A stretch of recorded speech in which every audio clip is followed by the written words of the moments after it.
백성 찬송 드리고 저 천사여 찬송하세.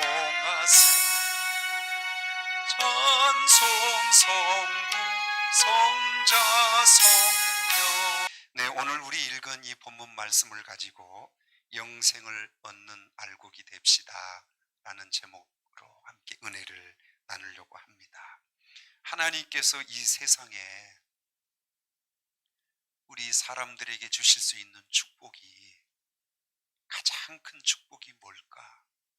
우리 세상 사람들은 금은보화, 부귀영화 이런 것들을 큰 축복으로 아는데요, 세상을 창조하시고 세상을 다스리시는 위에 계신 하나님은 인간을 보시고 가장 큰 축복이 뭔지 그걸 우리에게 주셨습니다. 그게 뭘까요?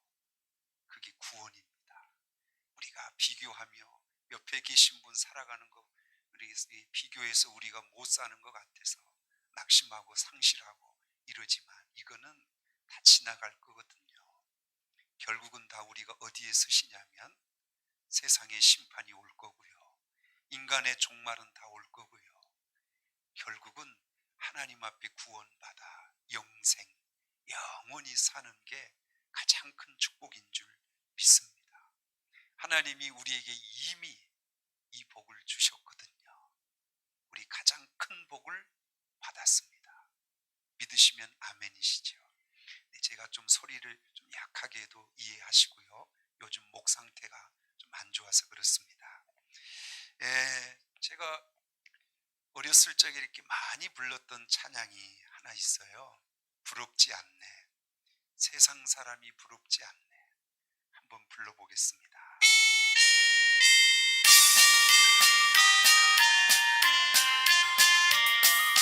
세상 사람 날 부러워 아니하여도 나도 역시 세상 사람 부럽지 않네. 하나님의 크신 은혜 생각할 때에 할렐루야 찬송이 저절로 나네.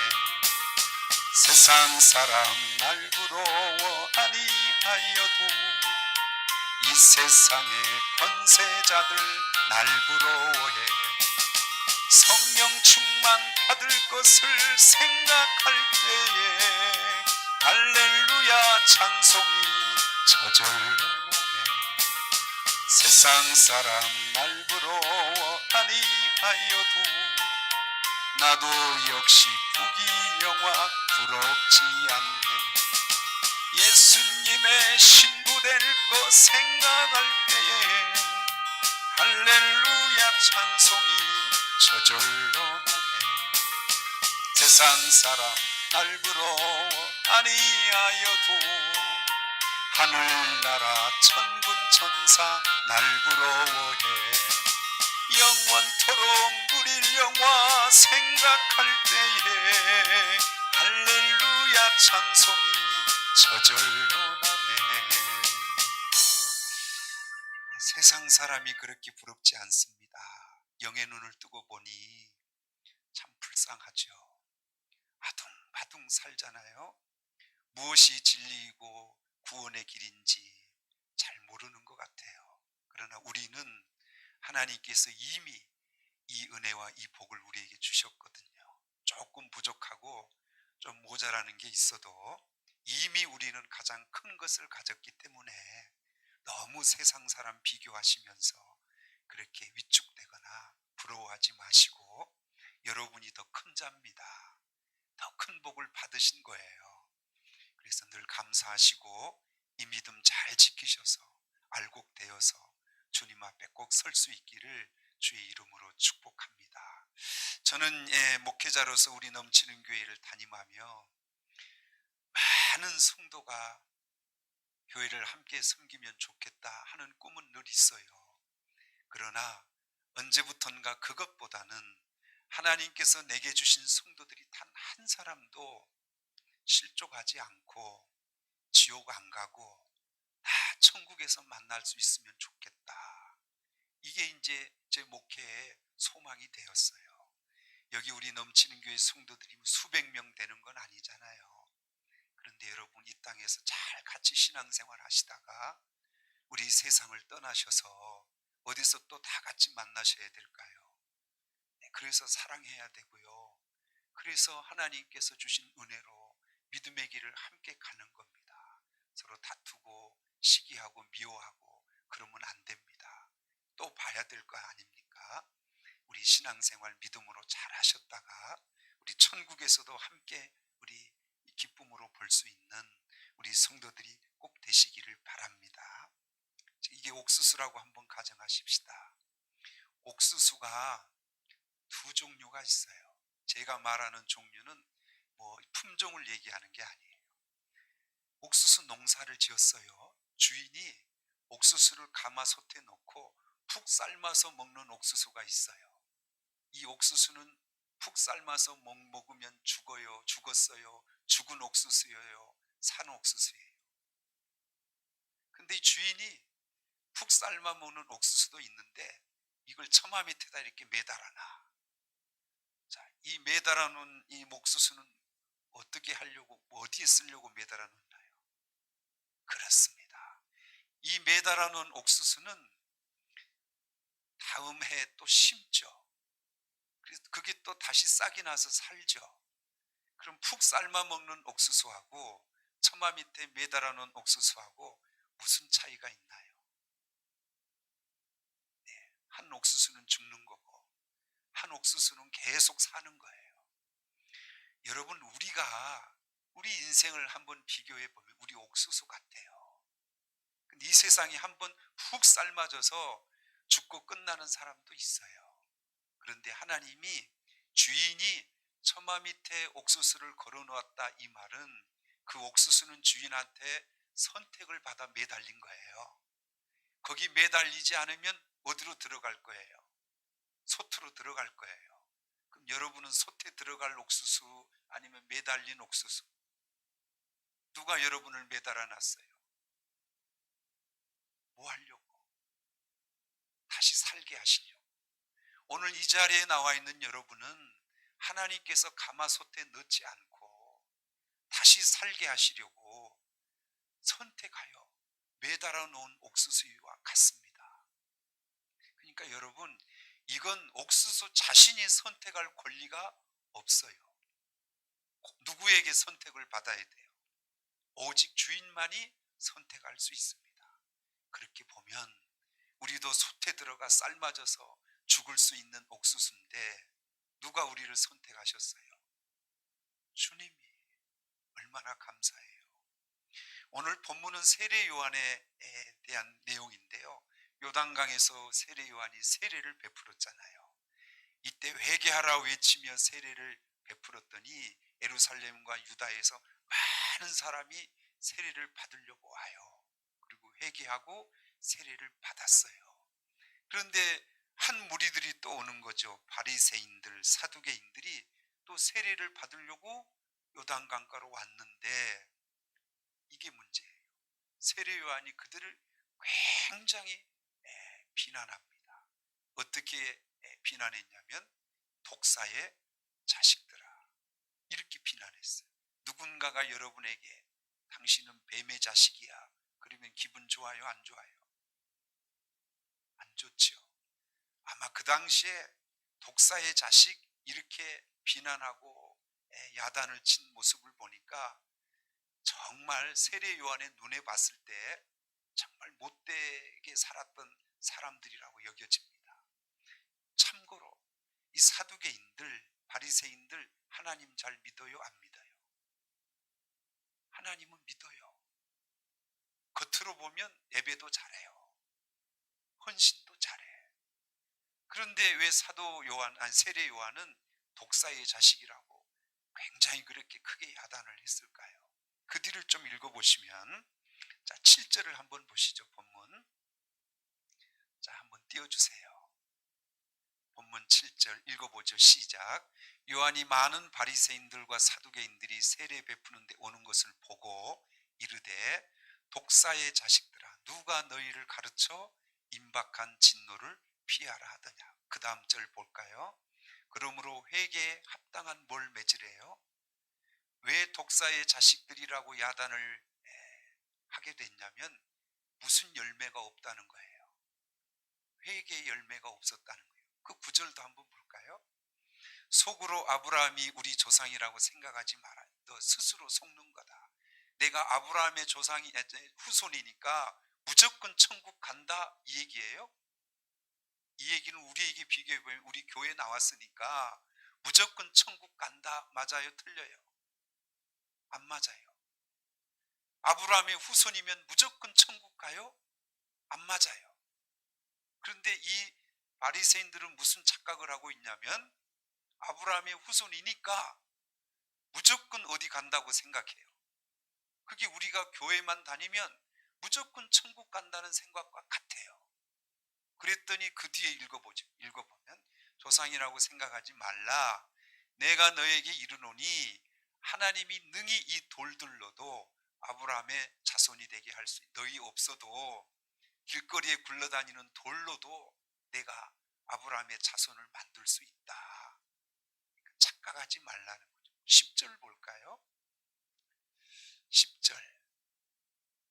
이미 도끼가 나무 뿌리에 놓였으니 좋은 열매를 맺지 아니하는 나무마다 찍혀 불에 던져지리라. 그러면 이 바리새인들 사두개인들은 좋은 열매를 맺었다는 거예요? 안 맺었다는 거예요? 그럼 우리 교회를 다니시지만 신앙생활에 좋은 열매를 맺어요? 안 맺어요? 안 맺으면 우리도 도끼가 이미 우리 앞에 놓여서 찍겠다는 거죠. 그러니까 사두개인 바리새인들은 입으로는 하나님을 수없이 외치지만 회개의 열매도 없고 무슨 열매도 없고 좋은 열매도 없고 그냥 교회만 다닌다는 거죠. 이런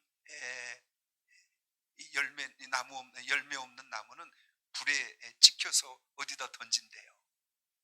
여기서 불에 던진다는 거에 이 불이 어디예요? 그게 지옥입니다. 그럼 오늘 이 말씀으로 보면 이 사두개인 바리새인 그렇게 하나님을 외치지만 지옥 가요? 천국 가요? 오늘 말씀으로 보면 이 사두개인 바리새인들은 찍혀서 불에 던지니까 지옥에 간다는 거죠. 사랑하는 성도 여러분, 우리는 알곡이 되셔야지 불에 던져질 쭉정이가 돼서는 안 됩니다. 우리 왜 신앙생활 하세요? 가장 큰 목적이 뭐예요? 구원받아 하나님의 영생에 참여하려고. 그래서 우리 신앙생활 하는 거죠. 이 무더위에도 이 자리에 나오신 거죠. 여기까지 이해되시면 아멘. 그래서 여러분, 이 말씀이 좀 비슷한 말씀이 마태복음 13장에도 있는데 그 알곡과 가라지에 대한 얘기예요. 농부가 씨를 뿌렸어. 분명히 씨는 가라지를 뿌리진 않았어요. 뿌릴 때 우리 여러분 농사 지어 보신 분은 무슨 씨만 뿌려요? 좋은 씨만 뿌려요. 근데 나중에 자라놓고 보면 모두 함께 자라요. 가라지도 함께 자라죠. 물어보죠. 농부가 가라지 뿌렸어요? 근데 왜 가라지가 나요? 그럼 이 가라지 씨는 누가 뿌렸어요? 자기 혼자 나요? 여러분, 그래서 마태복음 13장에 보면 이렇게 얘기해요. 사람들이 잘 때 원수가 와서 곡식 가운데 가라지를 뿌리고 갔느니라, 이렇게 말해요. 성경은 말해줘요, 우리에게. 이 가라지는 누가 뿌렸다고? 원수는 누구요? 사탄이가 와서. 그러니까 여러분, 우리의 삶 속에도요, 하나님은 우리에게 늘 좋은 씨를 뿌려요. 근데 우리에게 자꾸 가라지 같은 게 나타날 수도 있잖아요. 그건 하나님이 잘못 뿌리신 거예요? 아니에요. 우리가 잠잘 때, 그러니까 잠자지 마세요. 아멘. 잠자면 누가 와서 뿌려요? 잠잔다는 게 뭐예요? 믿음의 잠을 자시면 안 된다. 영적으로 잠을 자시면 안 돼요. 그러면 이 원수가 와서 가라지 씨를 뿌려놓고 가는 거예요. 그래서 이 제자들이 물어봤어요. 그러면 우리가 저 가라지 뽑아버리면 되잖아요. 열매 맺기 전에. 그랬더니 주님이 이렇게 얘기하셨어요. 마태복음 13장 29절 30절 한번 읽어보죠. 시작. 주인이 이르되 가만두라. 가라지를 뽑다가 곡식까지 뽑을까 염려하노라. 그 다음 30절. 둘 다 추수 때까지 함께 자라게 두라. 추수 때에 내가 추수꾼에게 말하기를 가라지는 먼저 거두어 불사르게 단으로 묶고 곡식은 모아 내 곡간에 넣으리라 하니라. 그러니까 저 뽑아버리면 되잖아요 했더니 주님은 뽑지 마라. 왜 뽑지 말라 그랬어요? 그거 뽑다가 말고까지 다칠까 봐. 그러면 어떻게 하신대요? 추수 때가 다 되면 추수꾼에게 구별해 가지고 가라지는 불 속에 넣어버리고 알곡은 어디에? 곡간에 넣겠다는 거예요. 그럼 여러분, 이 세상을 창조하실 때 하나님이 우리를 선하게 창조한 거 알죠? 근데 이 세상이 왜 이렇게 악하게 됐어요? 하나님 때문이요? 아니면 원수 때문이요? 원수 마귀 때문이요. 그 얘기하는 거예요. 이 세상에 하나님이 창조하는 것 중에 악한 게 없어요. 악한 게 있다면 누가 뿌려놓은 거예요? 사단이가 뿌려놓은 거예요. 여러분, 우리 삶에도 이렇다는 거예요. 그래서 성도 여러분, 우리는 이런 세대 가운데 살고 있어요. 사단이 수없이 뿌려놓은 이 가라지가 득세하는 이 시대에 우리 살고 있다는 거예요.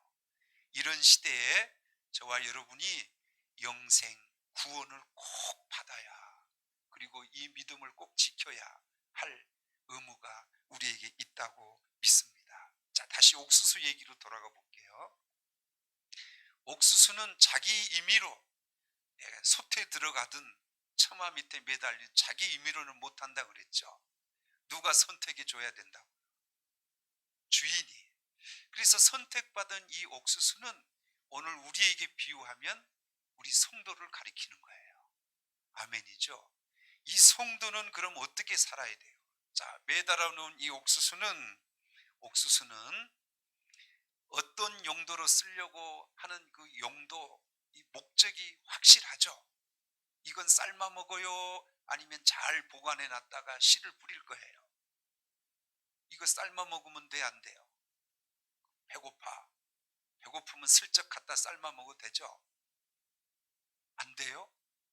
어떤 일이 있어도 이 옥수수의 목적은 영생이거든요. 구별돼서 또다시 뿌려져서 또 많은 열매를 맺어야 할 그런 목적을 갖고 있거든요. 그럼 여러분은 아무리 배가 고파도, 세상에 어떤 어려움이 있어도 여러분은 그 위치, 매달아 놓은 위치에서 다시 옮겨서 엉뚱한 일을 하게 되면 돼요, 안 돼요? 우리는 오직 무슨 일만 위해서 구별돼야 돼요? 하나님께서 우리를 씨 뿌려서 다시 생명을 얻게 하는 이 일을 위해서만 구별되어 놓은 거예요. 이 목적 외에 다른 목적으로 쓰게 되면 될까, 안 될까? 안 됩니다. 그럼 여러분, 성도가 어떻게 살아야 할지 답이 나왔어요. 우리는 세상적인 방법으로 살면 이건 버려진 옥수수예요. 아멘. 이 옥수수는 유일하게 구별돼서 하나님이 구별한 목적대로 살아야 합니다. 그게 구별된 성도인 줄 믿습니다. 그래서 이 구별된 목적이 뭐냐면 하나님의 일을 하라고, 믿음으로 살라고 하나님이 우리를 구별해 놓으셨거든요. 이해되시죠? 그래서 이 하나님의 일을 해야 되는데 그 하나님의 일이 뭐냐? 성경을 찾아보니까 요한복음 6장 28절 29절 읽어보죠. 시작. 그들이 묻되 우리가 어떻게 하여야 하나님의 일을 하오리까? 여러분도 잘 헷갈리실 때가 있죠. 하나님의 일을, 목사님 뭐가 하나님의 일일까요? 제자들도 궁금했나 봐요. 그래서 물어봤어요. 29절. 예수께서 대답하여 이르시되 하나님께서 보내신 이를 믿는 것이 하나님의 일이니라 가르쳐 주셨어요. 하나님의 일이 뭐라고요?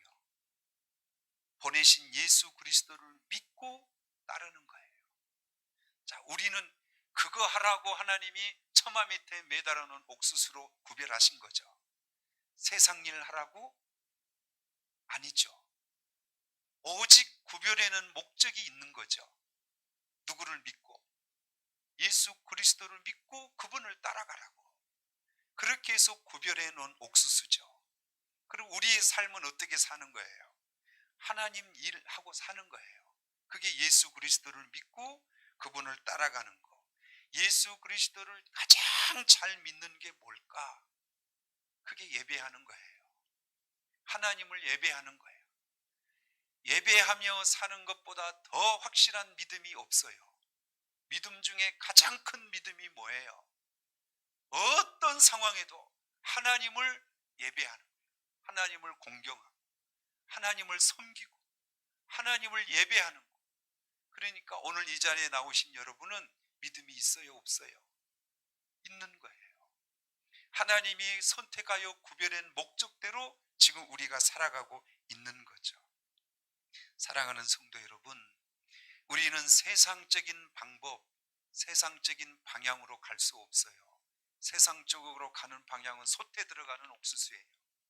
우리 아무리 그 솥에 들어가는 옥수수가 탐스럽고 실하고 보기 좋아도, 그래서 나도 저 솥으로 들어갈 거야 이렇게 생각하는 옥수수가 있다면 이 옥수수는 어리석은 거예요. 거기가 죽는 거예요. 우리는 어떤 걸 사모해야 돼요? 매달아놓은 옥수수를 사모해야 됩니다. 우리는 그렇게 가는 거예요. 이해되시면 아멘. 그래서 오늘 저와 여러분을 이렇게 구별해서 처마매 때 매달아 놓으신 거죠. 자, 우리 이제 구별 왜 했는지 이제 이해되셨죠?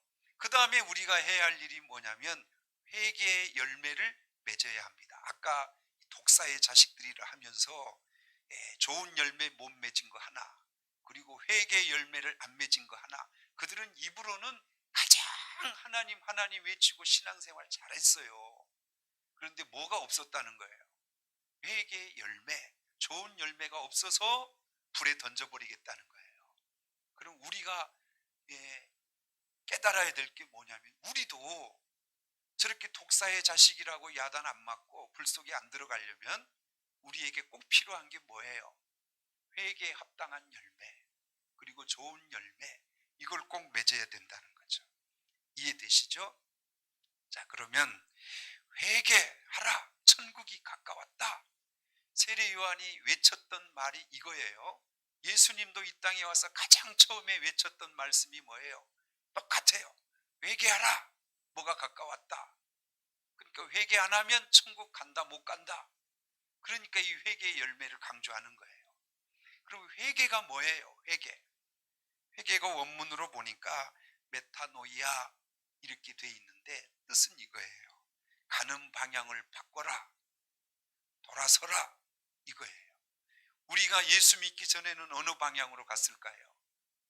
세상의 방향으로 갔어요. 먹고 마시고 즐기고 이런 방향으로 갔어요. 근데 이제 이렇게 가면은 돼, 안 돼? 이제는 어느 방향으로 가야 돼? 하나님이 주신 구원의 방향, 예수를 따르는 방향으로 가라는 거예요. 여러분, 예수 믿는 게 재밌어요? 세상적으로 즐기는 게 재밌어요? 교회 오는 게 좋아요? 세상에서 노는 게 좋아요? 얘기를 안 하신다. 우리는 이제는 방향이 틀려요. 여러분이 만약 세상적인 방향이 좋다면 여러분 아직도 방향을 돌이키지 않으신 거예요. 이제는 우리가 주님이 원하시는 천국 가는 방향으로 그 길을 가시면서 즐거워하셔야 돼요. 우리가 갈 방향이 그 방향이기 때문입니다. 이해되시죠? 이게 안 됐다는 거예요, 이게. 그러니까 입으로는 주여 주여 외치지만, 여러분 우리 성도들도 그럴 수 있어요. 입으로는 주여 주여 하는데 삶을 보니까 어디 길로 가는 걸 좋아해? 세상을 가는 길 좋아해요. 그러면 아직 이분은 회개가 된 거예요, 안 된 거예요? 안 된 거예요. 여러분 확실히 돌아서세요. 확실히 돌아서셔야 됩니다. 그냥 가슴 아파하고 눈물 조금 흘리고 회개했다, 그게 회개가 아니에요. 완전히 그 길에서 돌아서 버려야 돼요. 도둑질하는 사람이 회개했다면 여러분 완전히 도둑질하는 방향에서 그 반대 방향으로 확 돌아서 버려야지, 또 도둑질하고 또 조금 있다 도둑질 이러면 회개한 거예요, 아니에요? 그 눈물만 흘린 거지 회개한 게 아닌 거잖아요.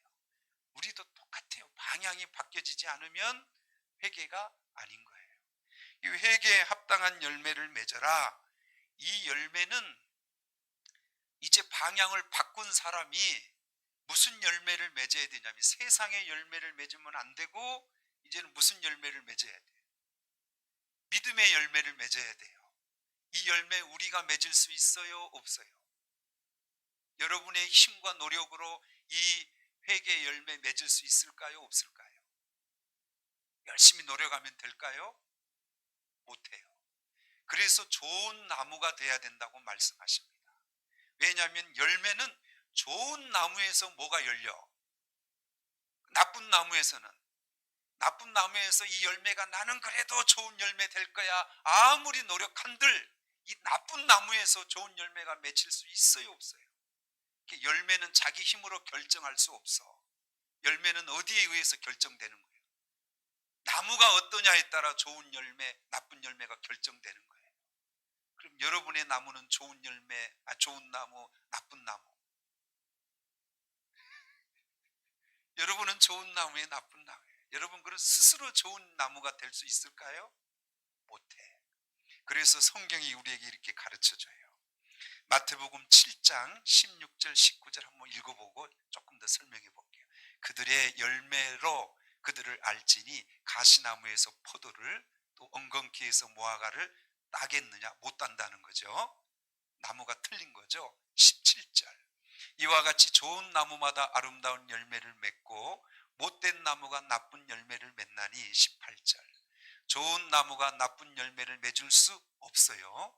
또 못된 나무가 아름다운 열매를 맺을 수 없어요. 이거 안 되는 거죠. 19절 아름다운 열매를 맺지 않은 나무마다 또 뭐 하신대요? 찍어서 이 불에 던진다는 거 어디다 던진다는 거예요? 그러니까 입으로만 주여 주여 외친다 하여 그게 되는 게 아니라 무슨 열매를 맺어야만 돼? 좋은 열매를 맺어야만 천국 가는 거고 나쁜 열매를 여러분 교회 다니시면서 나쁜 열매만 맺고 계시다면 찍어서 어디 던지신대요? 그러면 안 되는 거예요. 자, 이해되셨죠? 오늘 얘기가 굉장히 간단하고 늘 우리가 듣던 말인데 어쩌면 가장 중요한 얘기예요. 아멘이죠? 그리고 로마서 11장 17절에 이렇게 답을 주셨어요. 자, 읽어보죠. 시작. 또한 가지 열매가 꺾이었는데 돌감람나무인 내가 그들 중에 젖붙임이 되어 찬 감람나무 뿌리의 진액을 함께 받는 자가 되었은즉 그랬어요. 이제 저를 보세요. 우리는 원래는 좋은 나무였어요? 나쁜 나무였어요? 우리 원래 나쁜 나무예요. 우리 태어날 때부터 그렇게 태어난 거예요. 근데 우리가 좋은 나무가 될 수 있는 방법은 한 가지예요. 내 나무를 잘라야 돼. 나를 잘라버려야 돼요. 이건 십자가에 죽는 거예요. 그리고 어디다 이제 젖붙여야 돼. 어디다? 그렇죠. 좋은 나무에다 젖을 붙여야 돼. 내 가지를 밑둥이를 잘라버리고 나를 갖다가 어디다 젖을 붙여야 돼. 이 좋은 나무는 누구예요? 예수님이요. 이 좋은 나무에 젖을 붙이면 이제부터는 내가 무슨 열매를 맺을 수 있을까? 비로소 이제 좋은 열매를 맺는다는 거예요. 여러분 물어볼게요. 여러분은 이제 다 잘려져서 젖붙임을 당하셨나요? 예수님 앞에 젖붙임을 당하셨죠? 그럼 우리에게 당연히 무슨 열매가 맺혀야 돼요?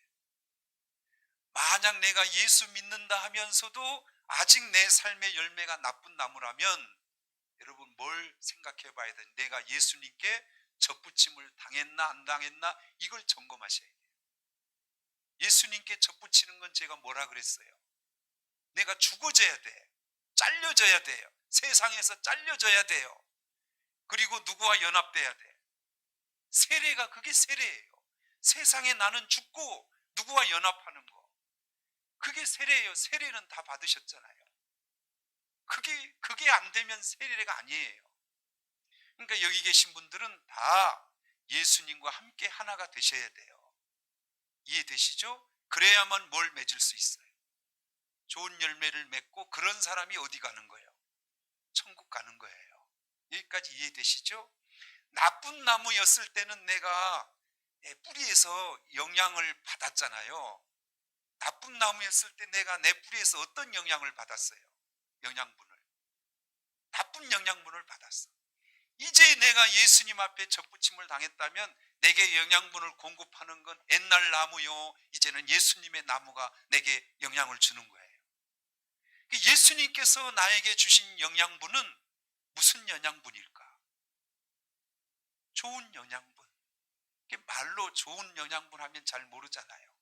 그게 성경에서 우리에게 말씀하시기를 요한복음 4장 14절에는 영생하도록 솟아나는 물을 너희에게 주겠다.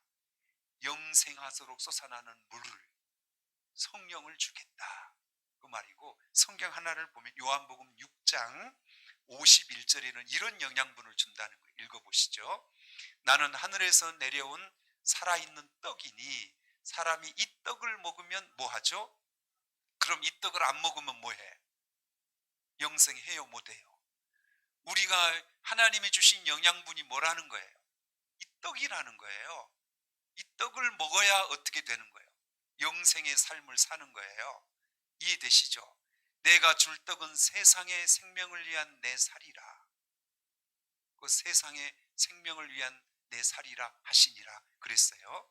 이 얘기는 우리는 이제 무슨 얘기인지 아시죠? 예수님의 살, 그게 생명의 떡 이렇게 말했는데 우리 그 떡을 먹어요, 안 먹어요? 이 떡을 안 먹으면 돼요, 안 돼요? 안 돼요. 그러면 영생의 길을 살 수가 없어요. 영양분을 못 공급받으면 가지는 죽는 거예요. 여기까지 이해되시죠? 그러면 이 영생을 주는 이 떡, 이 살은 뭐예요? 우리에게 지금 적용해 보면 뭘까요? 그게 말씀이에요. 이해되시죠? 그러니까 우리 성도가 구원을 받았어요. 좋은 열매를 맺고 싶어요. 그런데 우리가 이 좋은 열매를 맺으려면 예수님께로부터 뭘 공급받아야 돼? 영양분을 공급받아야 뭘 맺을 수 있어? 열매를 맺을 수 있어. 그 영양분이 하나는 성령이요, 하나는 뭐요? 말씀이에요. 할렐루야. 이걸 여러분이 못 받아들이면 우리 좋은 열매를 맺어 못 맺어? 천만에 못 맺어. 못 맺어요. 그러면 우리 찍혀서 어떻게 돼요? 오늘 바리새인처럼 되는 겁니다. 사랑하는 성도 여러분, 우리 좋은 열매를 맺어야 합니다. 내 힘으로는 안 됩니다. 하나님으로부터 공급받아야 됩니다. 이 말씀을 매일 먹어야 좋은 열매를 맺을까? 가끔 한 번씩 먹어야 좋은 열매를 맺을까요? 우리 옥상에다가 고추도 심고 토마토도 심고 했는데 이렇게 싹이 나올 때 보니까 심지도 않는 호박이 하나 나오더라고요.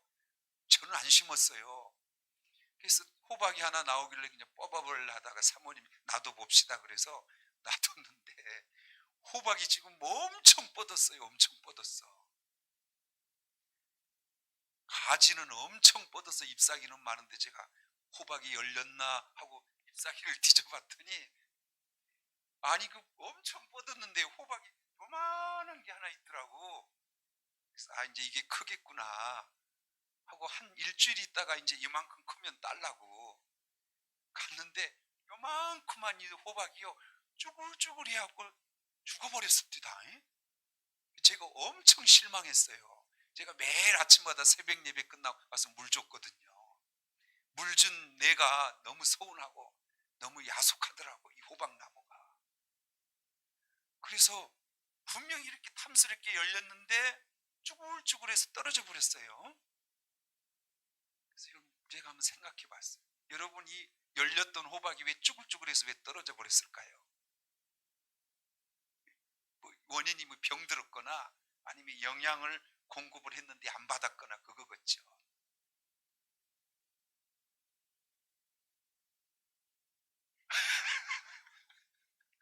네, 그래서 아니 열매가 맺었다니까요.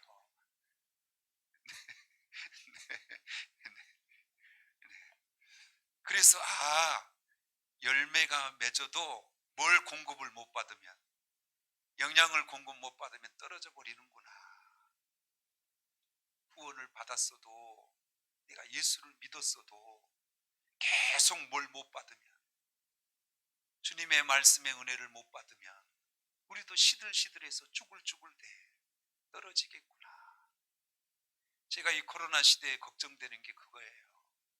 우리 성도들이 매일 새벽 예배, 저녁 예배, 수요 예배, 철야 예배, 주일 예배 이렇게 매일 나오셔서 말씀을 듣고 하나님의 은혜를 받았는데 못 모이게 한다고, 우리 이걸 공급 못 받으면 우리 진짜 좋은 열매를 맺을 수 있을까? 이게 두려워요. 성도 여러분, 여러분 식사 매일 하시죠? 매일 하시니까 이렇게 건강하신 거죠. 한 일주일 굶어봐요. 그럼 이 자리에 나올 수 있어 없어? 안 먹고 어떻게 우리가 건강해요? 사랑하는 성도 여러분, 하나님께서 우리에게 주신 말씀은 영생의 양식, 이렇게 해도 맞는데 이걸 못 먹으면 죽는 사람, 그 사람들이 누구예요? 성도예요. 영생의 양식이 말씀인 건 알아. 그래서 영생의 양식 참 좋은 거예요 이렇게 생각해봐야 아무 소용이 없어. 뭐 해야만 살아? 먹어야만 살아요. 저 소고기가 좋다는 거 다 알아. 그러나 안 먹으면 아무것도 내게 유익이 없어. 사랑하는 성도 여러분, 여러분 오늘 왜 오셨어요? 먹으려고 왔죠? 아멘. 근데 여러분 이렇게도 한번 생각해 보십시다. 저 영생의 양식 말씀을 안 먹은데 아무렇지도 않아. 그러면 이 사람 어떤 사람이에요? 여러분 하루 굶었는데 아무렇지도 않아요. 아무렇지도 않아. 이러면 이 사람 정상이요, 비정상이요? 정상이면 하루 안 먹으면 뭐가 고파야 돼? 그게 정상이죠? 근데 나 예배도 안 드렸어. 말씀도 안 먹었어. 근데 아무렇지도 않아. 이 사람은 뭐예요 그러면? 접붙임을 당한 것 같아? 아직도 접붙임 못 당한 것 같아? 심각한 겁니다. 예배를 안 드려도 아무렇지도 않아. 말씀을 안 먹어도 아무렇지도 않아. 이건 정말 심각한 거예요. 한 끼만 안 먹어도 배고파야 정상이에요. 아멘. 여러분 예배 한 번 안 드리면 영적으로 배고파요, 안 고파요? 말씀도 안 하시고. 그래서 살려면 어떻게 해야 돼? 살아야 열매를 맺을 거 아닙니까? 근데 사두개인 바리새인들은 이게 없어요. 예수 그리스도의 진리를 먹지 않아도 이들은 열심히 살아. 그리고 계속 무슨 열매만 맺어? 나쁜 열매만 맺고 있었다는 거예요. 정리해 볼게요. 사랑하는 성도 여러분, 우리는 끝까지 주님을 따르며 영생을 얻는 천국에 들어가야 할 하나님의 백성입니다. 우리 선택받은 옥수수예요. 아멘. 우리는 이미 회개하여 세상의 길에서 돌이켰고, 나쁜 나무였던 내가 이제는 십자가에 꺾어져서 주님과 접붙임을 당해 우리는 주님으로부터 공급받지 않으면 영생할 수 없는 그런 성도가 됐습니다. 우리가 이제 영생의 열매를 맺어 천국 곳간에 들어갈 수 있는 비결은 오직 주님 안에서 계속 뭘 공급받아서 열매를 맺어야 돼. 주의 말씀과 은혜를 통하여 계속 좋은 열매, 믿음의 열매를 맺어야만 하나님께서 약속하신 그 영생의 나라, 천국 곳간에 들어갈 수 있다는 겁니다. 그래서 제가 이 말씀드리는 우리 성도 여러분은 단 한 사람도 실족하여 불에 찍혀서 불에 던져지는 우리 성도가 없기를 바랍니다. 우리 좋은 열매 맺으십시다. 말씀 없이 안 돼요. 먹지 않고 열매 맺을 수 없어요. 열심히 예배에 승리하시고 믿음 생활에 승리하셔서 우리 끝까지 주님의 나라의 알곡이 되시기를 주의 이름으로 축원합니다. 만왕의 왕 예수께서 이 세상에 오셔 오셔서 만 백성을 구속하니 참 구주가 되시네. 우리는 매달린 옥수수입니다. 살아가는 목적이 달라요. 어떤 일이 있어도 다시 뿌려질 옥수수입니다. 천국 곳간에 가야 할 옥수수입니다. 이 복음을 불과 같은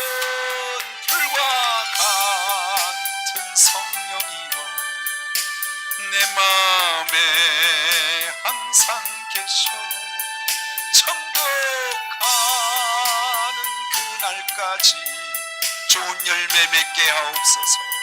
회개에 합당한 열매를 맺게 하옵소서. 기도하겠습니다.